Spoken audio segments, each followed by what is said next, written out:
Yeah, sex and racism. Sex and racism. That's like in the workplace. You're in this like drolling factory, and the conversation is very base. It's just sex and racism, racism and sex, racism and sex. That's all they talk about, and you're pretty much all Democrats in that kind of a mindless slave environment. It's by aggregate protocol. It's not that you have to be a criminal to be wealthy. That's a denier of Christ. That's a denier of reality. But that's what Democrats feel. That's what Catholics feel. They go, no, to be wealthy, you must be a holy criminal. And that's the Catholics, that's the Democrats, and that's what they do.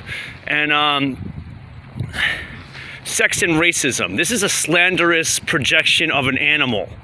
They're not part of the Christian family. They're not the human family. That's part of the satanic spirit. It's a nullifier of truth. It's not that they don't become deities of the universe. They become just like carbon is a aggregate, divinity. That's what they are. A nullification of truth. And they kind of just work as this, like who's bringing us this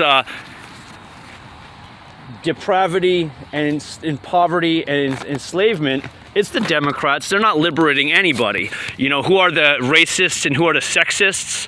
They are. They're the ones. You're sitting there, being a vulgar, perverse conversation. You're just trying to work. And who's that? Those are the Democrats. It's not the Republicans doing that. And you might find a neocon sprinkled about here and there. And know that a neocon is really just an animal just the same. They're no different. They're cowardly, selfish, and criminal. They're complicit. They're not, separate from that other group. And they'll be saying, no one's separate from our group, as they, violate you, as they attack you. You're like a lightning rod to these people. Because they know that you're not of that group. They're just trying to subjugate you. They're trying to ground you in their nothingness. That's literally what they're trying to do. That's physically, spiritually, and physically what they're doing. Always. That's their mind, spirit. That's their personality.